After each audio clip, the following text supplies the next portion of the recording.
all mine tonight. This is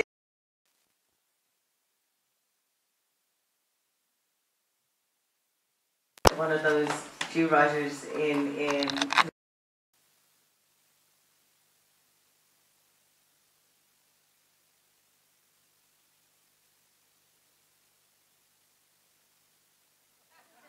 Enright, your woman. But some of us, it's a hard job of work. The Reader's Voice is a celebration of the book clubs, the libraries, the readers who have sustained, cheered us up, annoyed us, been nice to us, bought our books, read our books, and kept us all going for certainly the 20, 30 years that I've been writing as an Irish writer, and I'm sure Roddy will agree. It's where we start, it's where we like to come home to. So we're going to talk tonight about The Woman Who Walked Into Doors, which is my favourite of Roddy Doyle's books. A call that I wouldn't have been able to make in maybe the first years of reading his work, which is my favourite book. But in the 20 years since it has been written, this book somehow condensed in my mind as something that I'd like to go back to as a writer, to say, how did he do that? As a reader, to check in with Paula Spencer and see what it is about her that makes this book live for me as, one of the most vibrant objects in our current literary tradition. You might have heard us on Sean O'Rourke, and Roddy's going to talk a little bit and then read a little bit, and then you're going to think of a question now. You're not going to listen at all. You're going to be thinking of questions and ignoring us for a while, and then you're going to ask questions. So you were talking on the radio, and I don't know if everybody heard the radio. Yeah. So we'll just repeat all that then. No. Tell us a little bit more about the way that talking about the response and the letters through the door and all the rest of it. What do you think it was about the country at that time that has changed now that would allow such a book as this, or a series such as Family, to be better received? The series Family was broadcast in 1994, and the previous year I'd won the Booker Prize for Paddy Clark, and it was, I think, every granny's Christmas present that year. A lot of people were charmed by the book, The 10-Year-Old Boy. It's quite dark in a way, but I think people liked the way I maybe captured the 10-year-old boy in 1968. And then also that year, The Snapper was broadcast on BBC. RTE didn't want anything to do with it, surprisingly enough, but it was broadcast, and against anybody's predictions, it became hugely popular immediately, and it got a release in cinemas then, and now these days it's on about 2 or 3 times a year on telly, and it seems to be a family occasion. People still sit and watch it, and people who weren't born when it was released know it off by heart. So I think when people sat down to watch Family, they were anticipating The Snapper 2, or something like Paddy Clark, or something like that, and they didn't get it. They got something quite stark, and I think that was part of the shock. But the reaction, it was strange in some ways. It was by no means, it can't possibly have been the first time that anybody suggested that there was violence in some homes, but it seemed to be that way. Look at Playboy of the Western World and killing his dad. I mean, what is it about the way the violence? His wife, I suppose. And I remember, I'm a football fan, and Chelsea, the team I support, were in the FA Cup final in 1994, and I went down to a pub in Raheny to watch the final. We lost 4-0. And the whole notion of going to mass on a Saturday evening was still quite new, I think. So I was still in the pub when people came across from the church in Raheny. They came across the Howth Road and into the pub, and they were all they were in a state of grace and having a few pints before they went home. And some of them came up to me and said, "Oh, the priest was on about you in the church," and the whole sermon had been about me, basically. And little did he know I was across the road watching the football. Or actually, it was hours after the football, so at this stage I was drowning. Just drinking. But it's hard to imagine that something like that would happen now, exert such a reaction now. But it was as if it came as a shock to me. I didn't anticipate it because I didn't think there'd be anybody who'd kind of pretend that violence in the home or outside the home didn't exist. Yeah, it's always, I think people, wouldn't you agree, are delighted but also unsettled by the success of Irish writers abroad, and there's some idea of that, in those days that Ireland was a lovely place and we were sort of selling ourselves. The pressure to wear the green jersey, as they say, and the notion being that you depict Ireland at its loveliest and at its most charming, and the pressure is often there. Funnily enough, not when I'm at home. I've no sense of being Irish at all when I'm in Ireland. It's when you grow abroad that you suddenly become Irish. So I was quite shocked by the reaction. And there were silly things as well. I mean, the Eurovision had been on the previous, before the first episode, the Eurovision had been on the previous Saturday. Was that the river dance one? It was the river dance one, I remember that. It was brilliant. Yeah. It was absolutely brilliant. I think those of us who saw it would all remember it. That's why RTÉ didn't do Family, because all the budget went on the Eurovision for 3 years in a row. That's why. There was no drama. May well be. Yeah. But anyway, the whole notion then that following Tuesday they broadcast Family, and there were people on the radio saying, "Oh, it brought the country down again," and we were just feeling so good about ourselves. And I think, you're missing the point here, So anyway, the reaction was really, really strong, and to be a news item, or to be the topic on what used to be questions and answers, and then to get hate mail, and to get a death threat or two, especially when you have babies in the house. And I remember the day after the death threat, going down to the shop. Going down to the shop to get a bottle of milk was a decision. Do you know what I mean? Yeah. A decision. And I went down. Nobody killed me. It was grand. And so things settled down after a while. And but isn't it amazing, that sense of national solidarity, that if you write about one Irish person, you're writing about all of us. Yeah. That definitely, that's me then. Having said that, there were loads of supportive stuff as well, and I'm just... Looking back on it now, I'm so glad that the internet didn't exist. It would have been atrocious. But there was a lot of, and then I'd go for a pint with friends, and somebody would send a pint over, and I didn't want it. I didn't want either the abuse or the other side, because I live quite quietly. But I had started this novel before it was broadcast. And do you think that was just about hitting women when you said it was hitting? I mean, this book is more about the last episode of Family.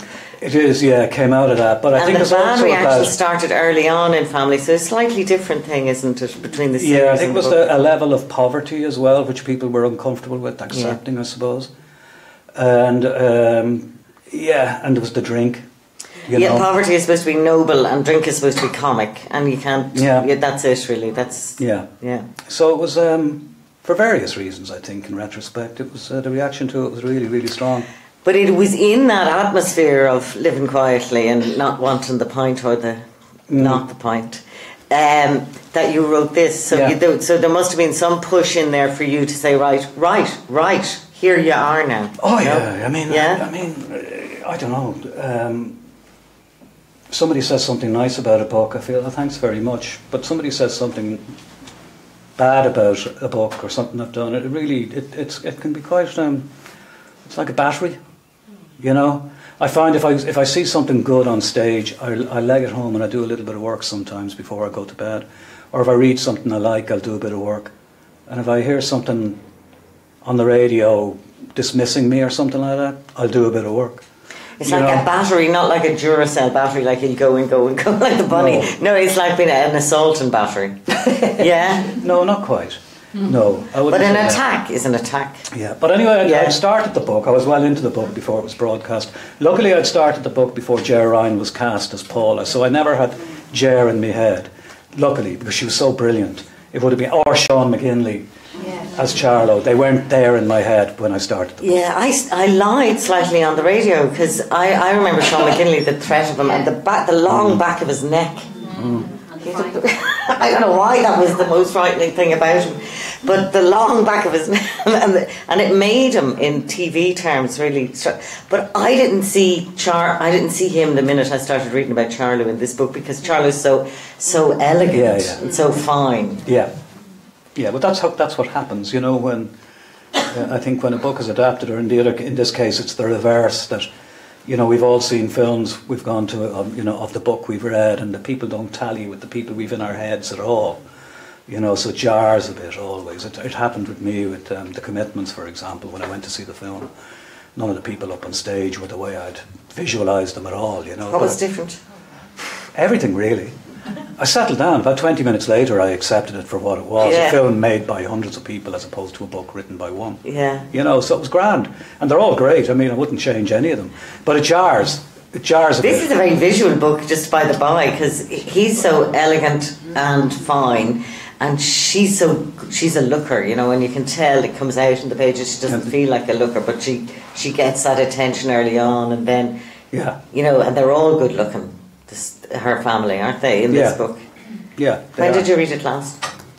You caught me on the hop. I feel I haven't done my homework.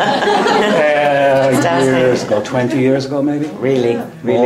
No, it wouldn't be. Myself and Joe O'Byrne adapted it for the stage. Right. I think we would have done it in 2001. How long ago? 16 years ago. Okay, just yesterday, just a minute ago.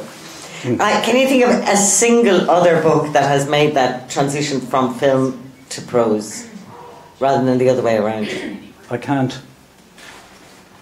It's a quiz question, isn't it? It is, yeah. Dunk, dunk, dunk, dunk. No, not at the moment. Can you? No. I'm sure there are. Yeah. Okay, let's hear a bit of Paula. Roddy's going to read two little extracts. After this, you can think. Don't listen to him. Think of a question. Don't listen. I swooned the first time I saw Charlo. I actually did. I didn't faint or fall on the floor, but my legs went rubbery on me and I giggled. I suddenly knew that I had lungs because they were empty and collapsing. Charlo Spencer. There he was, over there, leaning against the wall. Fiona nudged me. There he is. I saw him and I knew who she meant. It couldn't have been anyone else, after all I'd heard about him, after all I'd expected. He was with a gang, but all by himself. His hands in his pockets with the thumbs hooked over the denim and a fag hanging from his mouth. It got me then and it gets me now. Cigarettes are sexy. They're worth the stench and the cancer. Black bomber jacket, parallels, loafers. He was wearing what everyone wore back then, but the uniform was made specially for him. The other boys looked thick and deformed beside him. Tallish, tough-looking and smooth. In a world of his own, but he knew we were watching him. We'd been dancing together in a circle, our jackets and jumpers and bags on the floor in front of us, and I was sweating a bit. I felt the sweat when I saw Charlo. This wasn't a crush. This wasn't David Cassidy or David Essex over there. It was sex. I wanted to go over there and bite him. He took the fag from his mouth. I could feel the lip coming part of the way before letting go, and blew a gorgeous jet of smoke up into the light. It pushed the old smoke out of its way and charged into the ceiling. Then he fitted the fag back onto his lip, and the hand went back to his pocket. He was elegant. The word doesn't seem to fit there, but that was what he was. The music, I remember it. Women always do. Sugar Baby Love by the Rubettes. It was the perfect song. Sweet and fast, corny but mean, high-pitched but definitely masculine. Charlo's theme song, and he didn't know it. He had nothing to do with it. The DJ had chosen it just then and there, and it fitted. It was perfect, looking back at it now. But I didn't know he was going to look at me. I didn't know he was going to move from the wall and walk. I didn't know he was going to stand in front of me. I didn't even have time to dream it. He was coming over. The cigarette went onto the floor. He flicked it away, didn't look at where it was going. He was coming straight at me, but he wasn't looking. I was shiting. He was going to walk past me. Do you want to dance? I let him sweat for a bit. Yeah.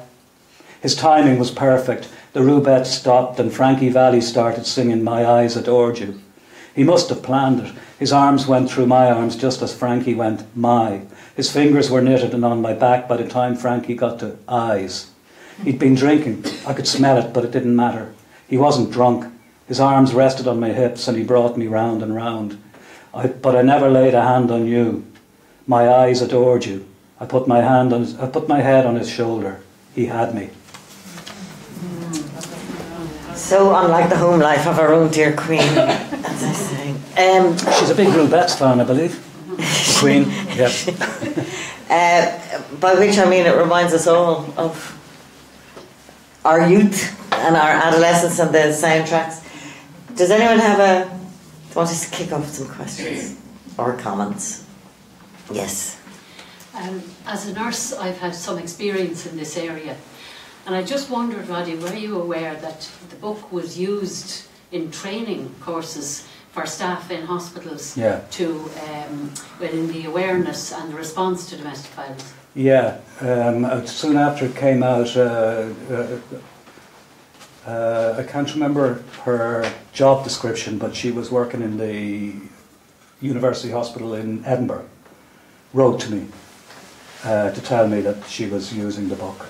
And then I found out, it was being used in different training, during the training of doctors to make them more aware, I suppose, and open to the fact that, that the answer, what happens you. Yeah, we use the section "Ask Me." Ask me, yeah. If only a doctor would take behind the curtain and ask me the right questions at the right time, and it was very effective for the staff. It's kind of shocking and chilling, isn't it? That and actually, she says, "Ask me." That chorus it comes back a few times, and then she says he was always behind the curtain, and it is really chilling. And the training involved then getting the partner away from her so she just might be inclined to reveal.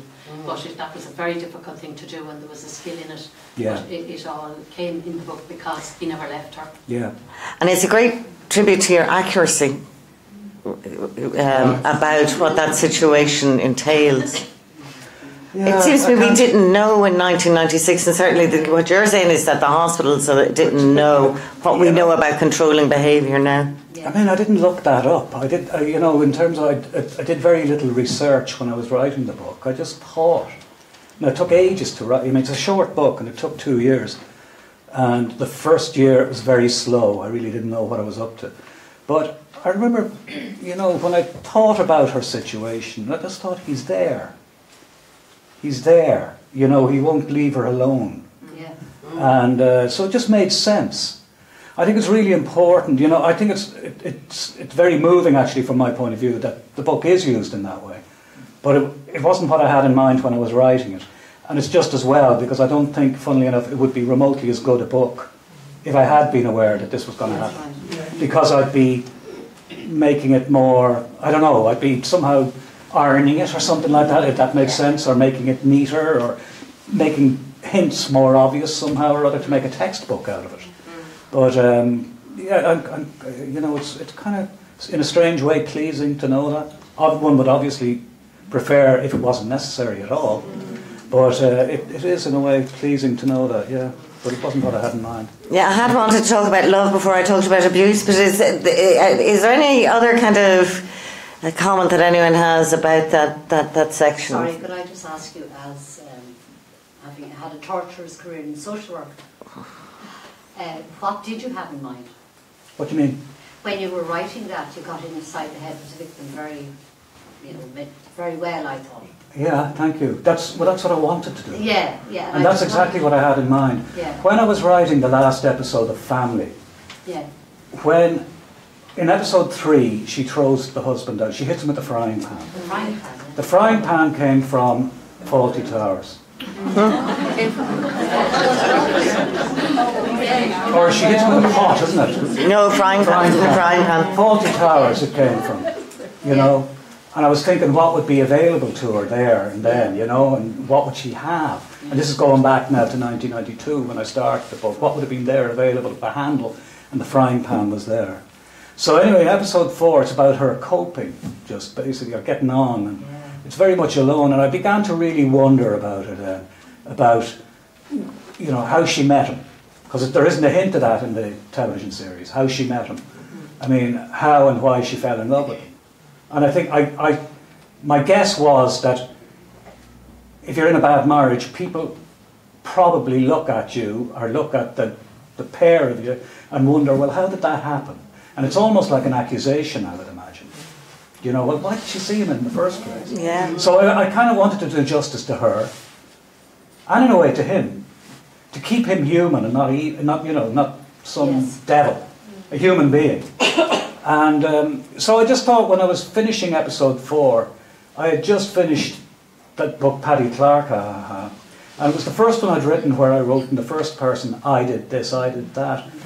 And I really enjoyed getting the hang of that, if you know what I mean. Yeah. Trying to capture what it was like to be a 10-year-old boy, you know.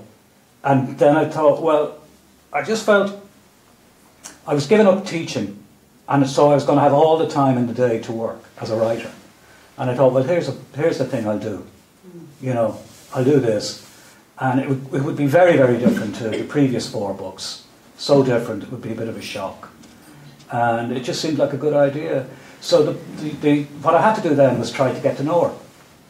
And was it some way influenced by your teaching? There were kids you would have met? No, not really.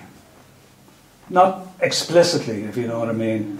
The first book, The Commitments, was inspired directly from teaching. I wasn't looking at individual kids, but if you were to ask me what was it that drew me to teaching, why did I like it so much so quickly, it was because of those kids.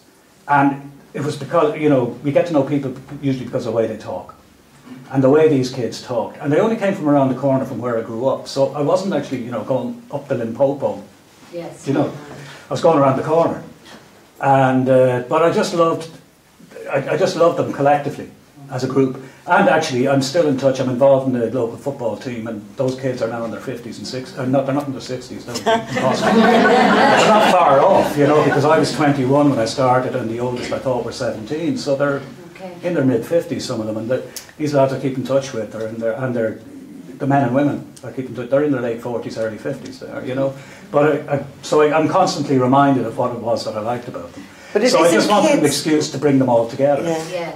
It isn't kids, it's Charlo is so amazingly accurate. Did anyone Can I just say, that's very interesting you say about the frying pan, because we had in our book club, this was a very serious discussion, because you know that's the time when he left home, she got rid of him, she stood up to him for the first time in her life. But we read, it's hilarious that you should say Fawlty Towers, because we read into the significance of the frying pan, because her mother-in-law gave that as a wedding present. and you know, all of these theories, you know, were... You're more up, I'd forgotten that, because... and further from that, because that dwelled on our discussions, we had one of the girls picked up that she hit him, and you know, he fell to the ground. And she, you know, she turned on the cold water instead of the hot water, because she was even in her emotional state, still trying to save the hot water while, you know. So we think that this is a very significant part of the novel, and you're telling us Fawlty Towers. Well, yeah, but also, also I wanted it to be something that, you know, she could have got a knife. There would have been plenty available. Well, that would have led her into criminality, so to speak, or not criminal, but there would have been repercussions if she'd stabbed them or something like that. Whereas hitting them with the frying pan, just a blunt, you know, the quintessential blunt instrument, really, isn't it? And that, you know, there'd be no consequences insofar as the police wouldn't be involved. Yeah. Do you know what I mean? Yeah. So I wanted it to be, in a way, a clean break, if that makes sense. Yes. Yeah, but I'd forgotten all those little details. Yeah. These are the things. It's amazing what you can get when you're reading these. What theories we see, that is an important part of her as a character as well, is that she is actually, I think, if I remember right, a very funny woman. Yes. Yeah. You know, and I think it's a way of conveying her power, her intelligence, you know, for her to be, you know, recollecting this and putting in these and remembering these things, because it is actually funny that the mother-in-law gave her the frying pan. You know. Yes. What was the significance of repeating paragraphs, particularly towards the end of the book? It's a bit like memory. We remember things, and then, you know, sometimes our siblings refuse to remember them in the same way. And I remember scenes from films, and I watched the film, and it's a line which I've quoted again and again to people, and it's hilarious, isn't in the bloody film. I don't know what film it's in, you know, these things happen all the time, but particularly when it comes to memory. And I just wanted her, she's kind of testing her memory. And I think just before I wrote the book, I read a novel by Joyce Carol Oates called Blackwater. Did you ever read that one? No. Oh, it's brilliant. Small, short book about American politician driving a young woman in a car over the water. Yeah. Yeah. Routes not far from here. But we won't name names or anything. But anyway, it's fiction. But the same episode she goes into again and again and again, and words are slightly different each time. And it's brilliant. And I like the way, because when I started the book, I imagined Paula sitting down and starting at the beginning. I thought, she wants to sit down and write a book. She has a copybook and a pencil or a pen. And how will she do it? I thought, well, she'll start at the beginning of her life, and that's what I actually did. I started with the childhood stuff, thinking that that's the way she'd do it. But quite early on, although I continued doing that, I knew that's not going to be the start of the book, because it would become tedious quite quickly, I thought. So I'm going to have to find a different structure for the book. And I waited. I had a stronger sense of how the book was going to be structured, but when I got to the very end, which is the end of the book, I gathered up paper, you know, chapters, put them on the floor, literally on the floor, and index cards with a few word summary of each thing, and then started putting them in order to decide how to tell the story. And that's how it's on 3 kind of parallel tracks: the distant past, the recent past, and the present. It's amazingly well structured. Thank you. Yeah. I remember there was somebody's assessment on the radio. I can't remember. I was in the car driving somewhere. I wouldn't normally have been listening. I tend not to listen to anything about myself or whatever, so I didn't know. It caught me on the hop, and I should have turned it off, really. It's always wise to, I think, but I didn't, because we rarely do what is wise. And there was a guy on the radio, I think it was what was it called? Rattlebag, was that the program? Rattlebag, going back a while. And he said, I don't know if it was Roddy Doyle's intention, but the book is well structured.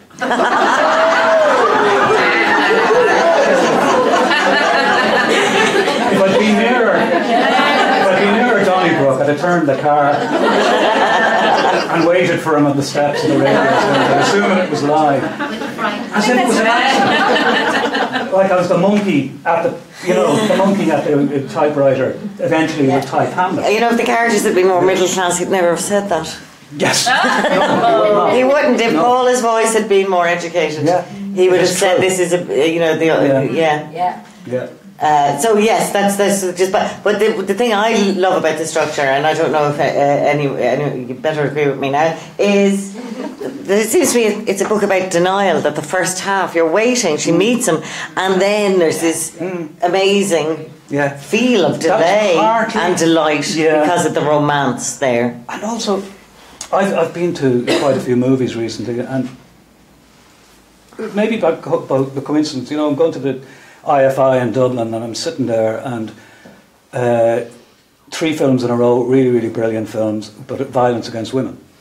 And then I'm at home watching Big Little Lies, very, very good.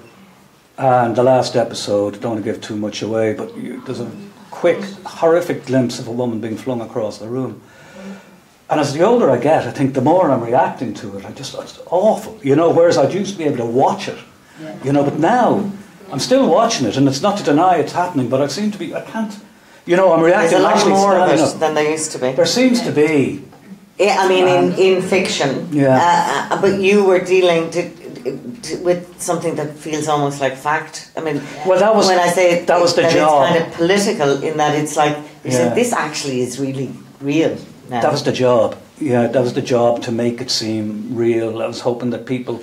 I can never hope. You can hope, but you can't actually make people read it. But I was hoping people would forget that I was in any way involved in the thing, and that they'd be reading about Paula and Paula's words and not mine.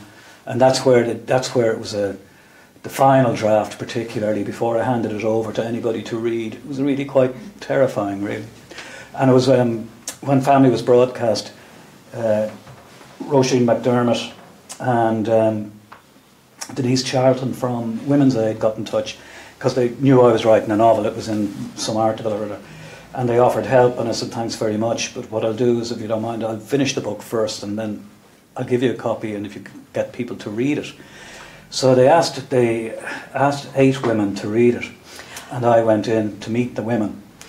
It was the most terrifying, Wow. you know, most terrifying thing, because I was on the way in, I was thinking, what if they don't like it? What if they say it's not accurate?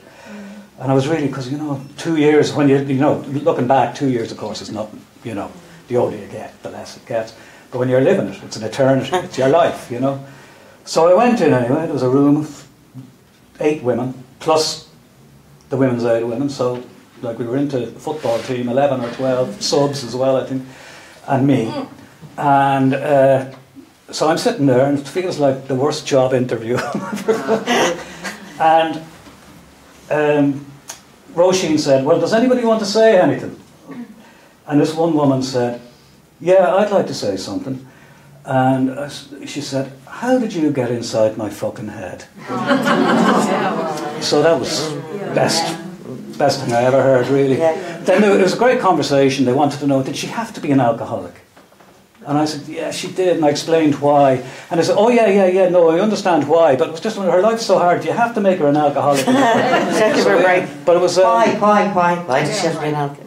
Why? Because she was keeping up with Charlo for a start, and funnily enough, like a lot of people, she drank to keep up with him, to be in his company, you know, the crack, whatever, and, you know, then there's the killing the pain.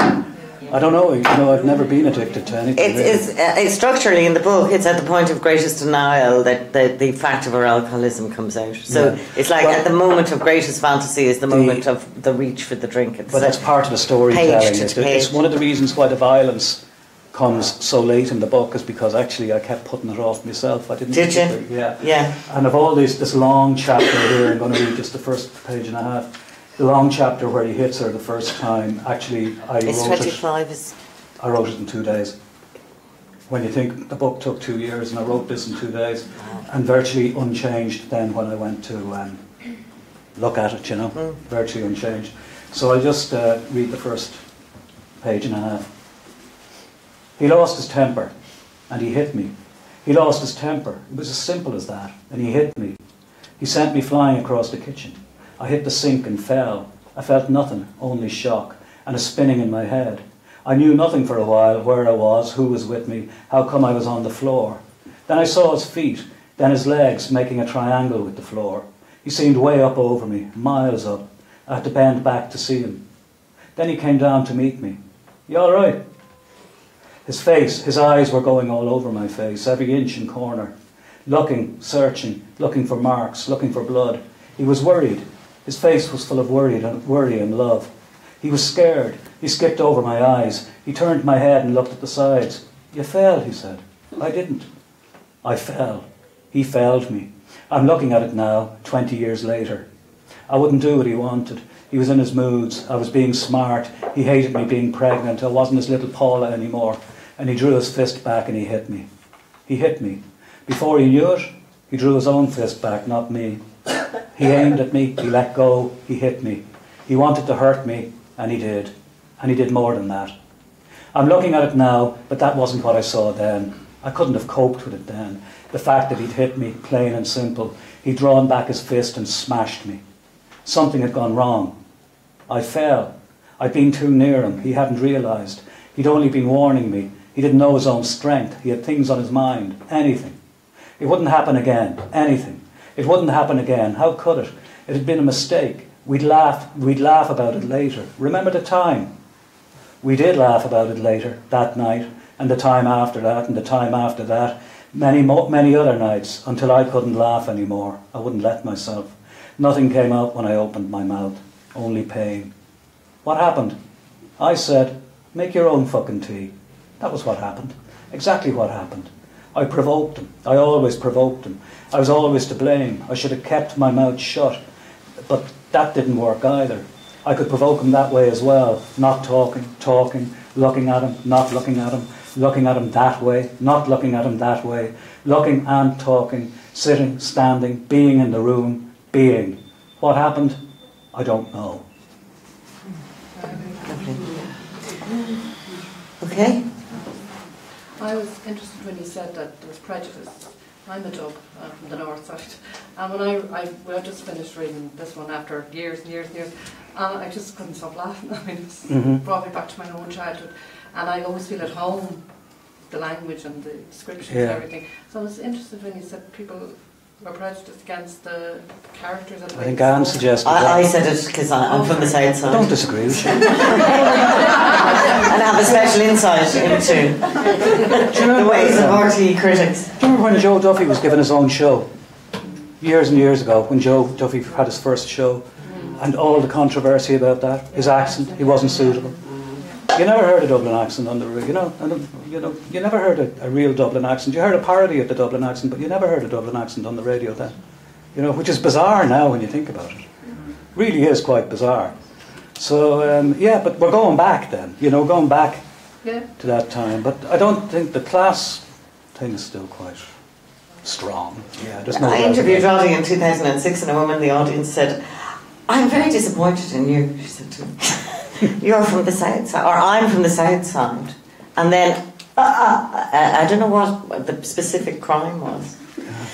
But she was very disappointed in all of us, really. And the lippy was key. I hope she's all right now.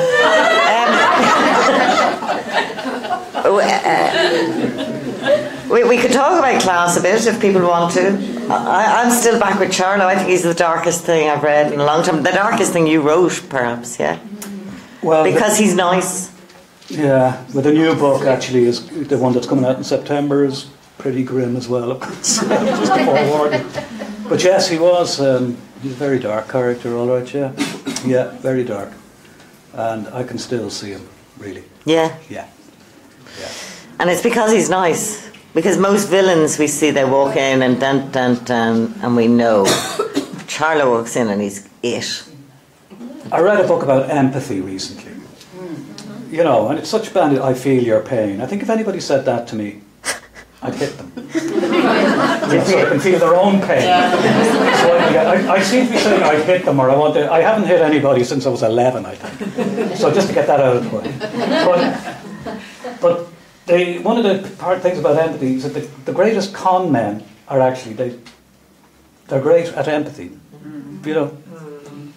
They can see into the eyes and they can, tell the person what they think.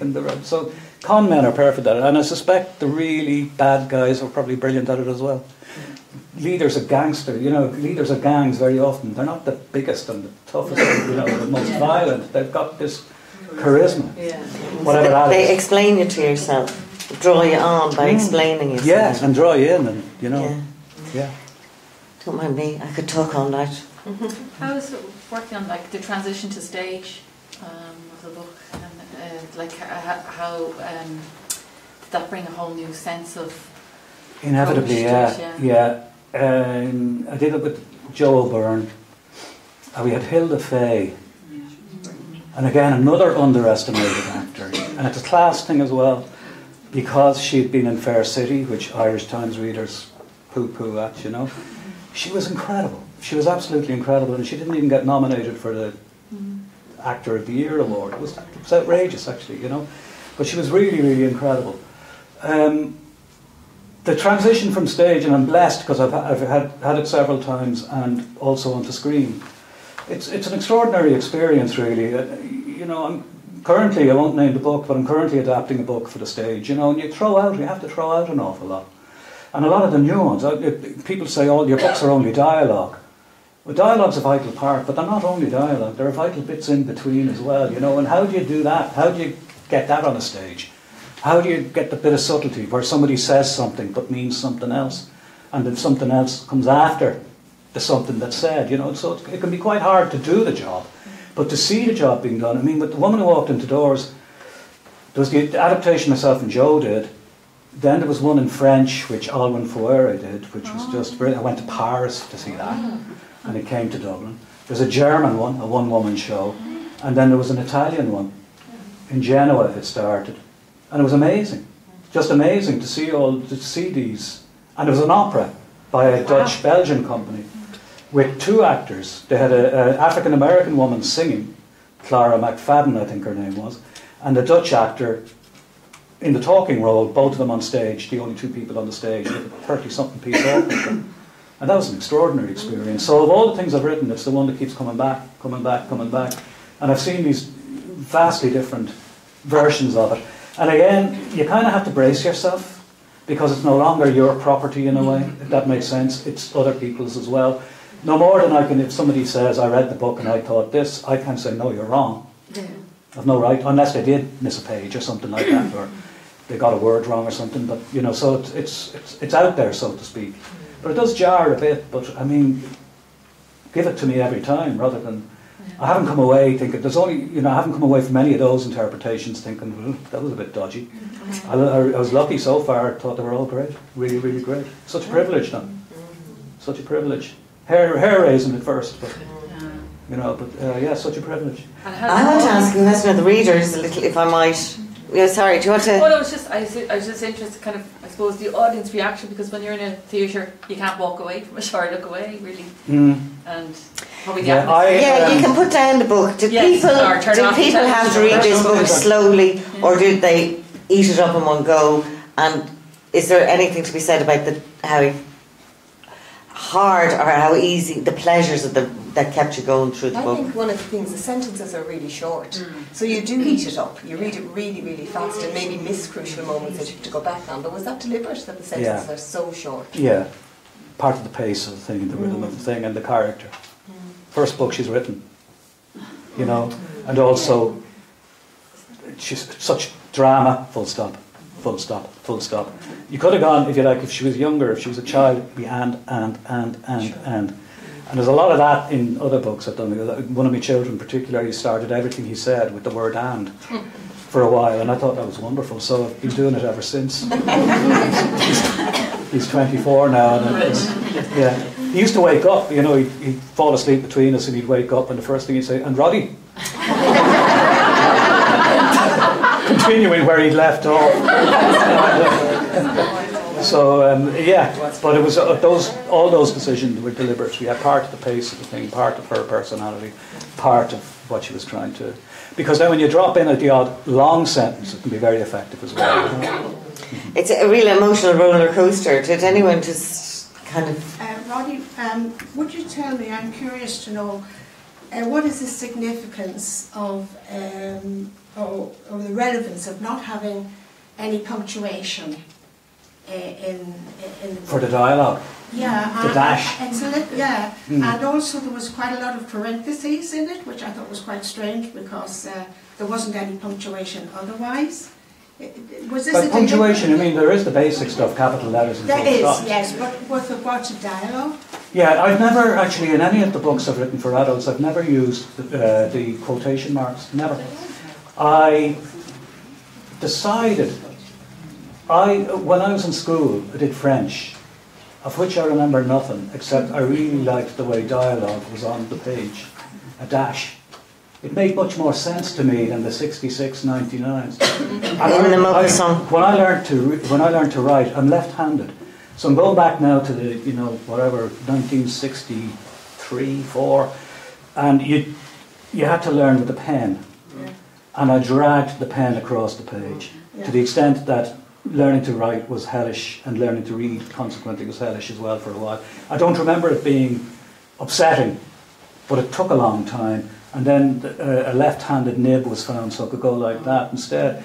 But ever since then, I've been taking shortcuts all the time because, 65th, 99, and you look back and you've just dragged your hand right across the bloody thing in the first place. It's quite a guy thing to punctuate that way. To my mind, like Cormac McCarthy or whatever, and the less punctuation on a page, the more the more macho the writer. I'll just put that out there. It's just, if you like, it's just my style. It started with the commitments, and I've been doing it ever since. And I don't think I will change that particular thing. So you and the publisher were at one with that. I mean, he was quite. And it wouldn't have been negotiable if he said. I published the commitments myself, the first one, with a friend of mine in Dublin. So and then a British publisher, Dan Franklin, who's still my publisher, published it a year later, and he was quite happy with that. It was never a suggestion even, but I would have said no. No, I just like it. It's part of what I do. It's now part of what you do. It's been that way now for more than 30 years. So it's part of the way I do it. Well, to be honest, this was the first book of yours that I read. I've never read, and I was quite taken with it. But a little bit shocked at the no punctuation marks, because I was looking for them. Yeah. But then I found it a little bit disconcerting when the dialogue had finished and then it went on to the narration. Yeah. And I had to look back again to make sure she finished speaking now. But that's the old teacher in me making sure you were paying attention. It's not really worked. It's not the only shocking thing in the book. No. And there are things that I read 20 years ago going, oh my God. That now you just think, well, that's kind of tame, really, isn't it? I'm thinking of chips. Chips and nippers. And all of that kind of thing. Yeah. Can I just ask, did you have any difficulty getting the book published? This one? Yeah. No. At that time? No, because, and the quality of the book, in a way, the previous book had won the Booker Prize. So if I had given them a list of my shopping, they'd have published it. So, I mean, that's because at that stage, I had written a book that's never been published. The first one I wrote, it's kind of, I see it now as my apprenticeship. And they were dying to do that, and I said, no, it's awful. It wouldn't be, but they wanted to publish anything they could get their hands on. So, leaving aside, so again, I had to make sure that this was a book that I actually wanted to write. But again, luckily, I was well into it before Paddy Clark came out, and I was well into it before Family was broadcast. So it didn't influence me anyway. And my publisher, Dan Franklin, has always left me alone. I've never had a contract for a book I haven't written. So he always left me alone. So when it was ready, I gave it to him. But no, there was one publisher a Dutch publisher. Now the book was coming out in Holland anyway, but as things happen, people change or whatever. And I was over there when the book came out in Amsterdam, and it was, having a drink. They're lovely people, they were really, really great. But I noticed that she was talking to me, and as often is the case, I think at the end of the day, you're nodding away, not really. You've done about 20 interviews or whatever, and you're nodding away. And she was saying, and nobody wants to read this depressing shit.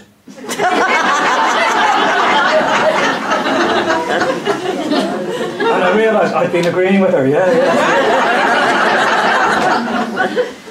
she may have been talking about it. It's only, the way where you have a conversation and you come away, I should have said that, I was going to say that. It was one of those moments, just as well. Okay, before you go away and say, I should have said, I would have said, is there something you should or would have said? There, gentleman at the back. You wrote the book now 20 odd years ago. You wrote the book today. Would you change anything about it? Or change anything within it? Oh! If I was starting it? Yeah. I don't know, I'd have to read it to see. If I was starting it, it would be different insofar as they'd all have mobile phones for a start. So she'd be texting her sisters, I suspect, at some stage. She'd be reacting differently. If she was 39 today, the soundtrack of their lives would be different. I wouldn't be qualified to write it now, because to an extent, when she meets him in the dance hall, I was in that dance hall when they met. Like the Rubettes, Frankie Valli in the Four Seasons. I didn't have to do the research, I just went back a little bit. And when they're walking home from the dance hall, it's more or less the route I would have taken home on a Saturday night as well, So I had to bring myself nearer to try and bring it. She's a few years older than me, but not much.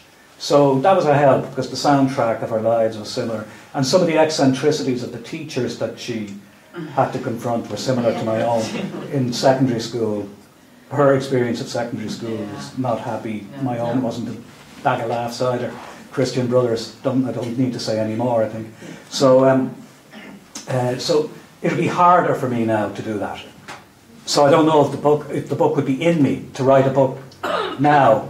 I'm writing, like most of the things I'm writing these days are about men in their late middle years.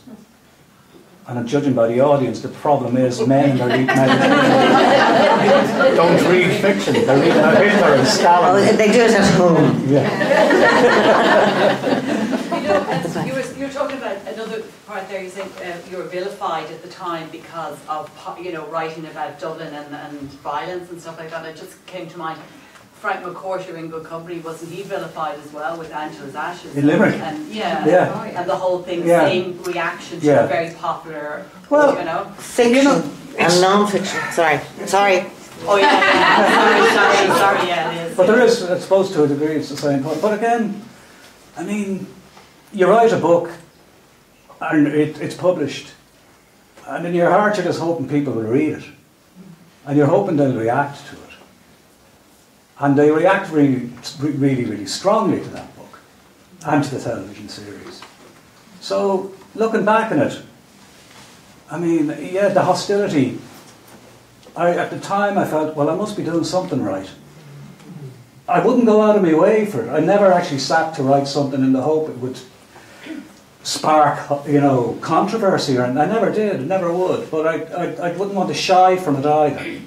So looking back on it, yeah, I suppose of all the things I've written, I mean, anything I've written about Paul, they're the only things I feel proud of, really, for various reasons. One, because the character was so far away from me and took a lot of finding, and I think I found her, so to speak, or found her language. And also the reaction to it.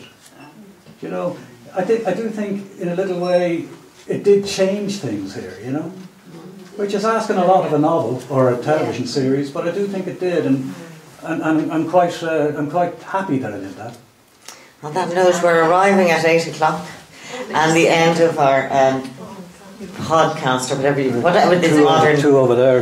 Two over there. I have one question there, just going back to Charlo. Did you ever consider writing something from his point of view? No, because the man would be incapable of sitting and writing. I don't mean that as an insult, you know. But the notion of him sitting and writing is just... it's the reason why I encounter people all the time, and I'm sure you do as well, who've said, I'd love to write a book. And the people who write the books, the one thing they have that the people who want to write the book have is that kind of willingness to sit at a desk and just fill pages. Yeah. And Charlo would never be capable of doing that. Yeah. Why not? It's not in him. Too restless. Too restless. Is it because he's a bully? No, nothing whatsoever to do with it. He'd be too restless. He wouldn't be able to sit down. He wouldn't be able to keep it private for long enough either. Because essentially that's what you have to do as well for years. Don't you know? It's you and nobody else for years, really. You'd just be incapable of doing it. Constantly. Charlo's a man who performs for the camera, even though there's no camera. And a lot of people do. You see it all the time. We all do to an extent, I suppose. And you think that would stop him being introverted enough to write? I don't know if it's introverted. I don't know, you know. Would he be reflective? He wouldn't be a reflective person. No, he wouldn't be particularly, but also he just would not be capable of sitting and writing it. You know, the guy who wrote the official biography of Trump said that he wasn't capable of sitting for 10 minutes or something like that. We can imagine that. You know? But even somebody was in a plane with him where his son, he wanted to watch a film, and he was watching one of these action films with Jean-Claude Van Damme. And Trump was getting the son to fast forward from fight to fight because he didn't want the bits in between. And he had the best movie ever made, but he wasn't watching it, he was only watching the fights. And Charlo would be a bit like that, I think. Did you ever think the worry is that Charlo's equivalent is now the president. Did you ever think of continuing Paula's life when she had got away from him? I did, yeah. I wrote another book 10 years later called Paula Spencer. So it's there. It came out I wrote it in 2004, 2005. It came out in 2006. So yeah, she's 10 years older. I found it a very interesting book, your second book. The first book, I would say, the first question I'd ask is, why did you actually write that book, the first book? Which, the woman who walked into doors? Yes. What prompted you to take on that subject, which was a huge subject at the time when you did? I mean, now it's out in the open, but it wasn't out in the open then. Yeah, well, one of the reasons was just that, I think. Right, okay. My second question is, when you wrote Paula Spencer, I read it and I had met people who were like her, and so I could relate to this. But I got to the end. And my interpretation was that she was killed on the road, crossing the road, was she? No. No, she wasn't. It's funny. It's funny, really. If you read that thing, it says she I read over it again because you're the third person. Ah, right. Yeah, so you're not alone. There is a group. There's probably a Facebook page dedicated to it. But no, she's crossing the road, visiting her sister in hospital. And the car beeps. The beeps, yeah. The car beeps. Yeah. Twice. And I thought to a degree, it was somebody appreciating her in that old-fashioned, it's not what you want.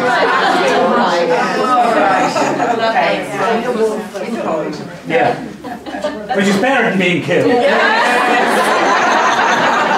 It's sexist and unwanted, but it's a hell of a lot better than being killed. But because the book is full of questions about herself, and she's come up to 50. Yeah. So, it's the big age, isn't it? Or it's the one it used to be. It's like being a child at this stage. But so she wonders about herself, and there's a man in her life, but there's nothing sexual about it whatsoever.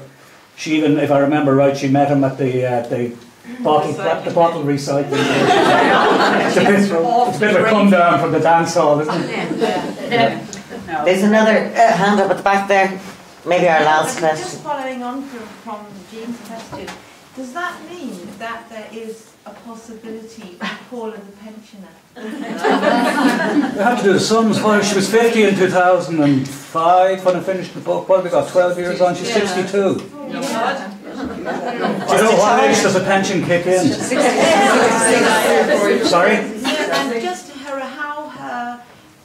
whether she managed to continue mending fences with the children. Well, and like the relationship between Paula and Nicola had, it had reversed so much. And Paula was, she was starting to actually resent Nicola's taking on almost a carer's role. Yeah. And I would just have been very interested to see how that developed. It sounds brutal. I mean, I love listening to you because you're wondering what went on after the book was finished. Which is great, but it sounds brutal. But when I'm finished the book, I'm finished the book. I've no curiosity really. Unless I write another one, then I'll open up the door and start wondering about her. But I used to get letters and questions about Paddy Clark, people asking, how is he? And I got a lovely letter from a woman in Australia saying, I hope your life is happier now.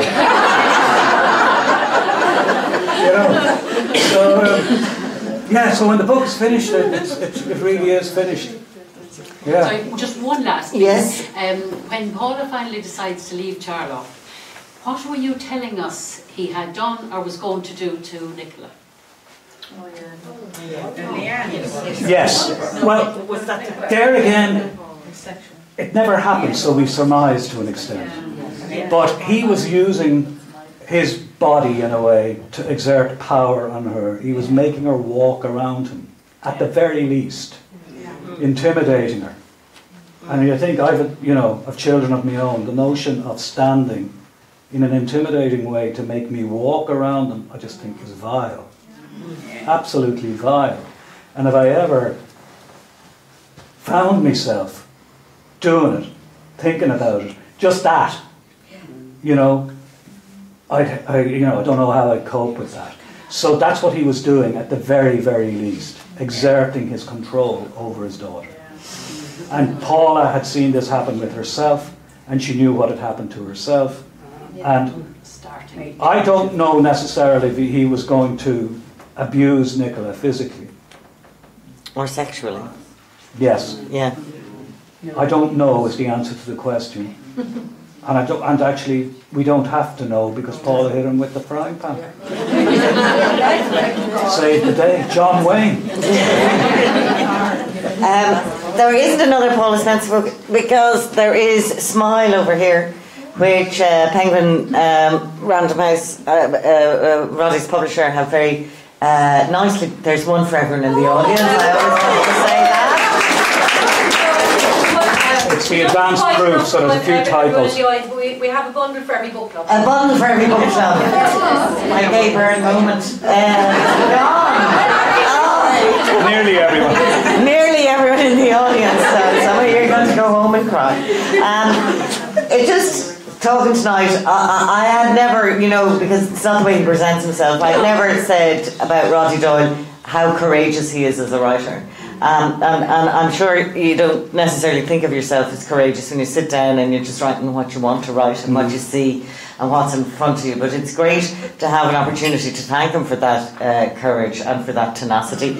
And to thank all of you for loving the book, as you clearly have done, and for investing so much in Paula and lamentable Charlo. Thank you so much. Can I just say, I find it really reassuring to find out that people in book clubs read the odd book. Because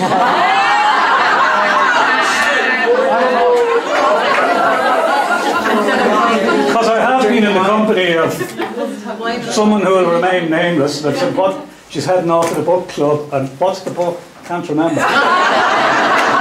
That's called a husband. She's going off to complain about me to her friends. Thank you so much, Roddy Doyle.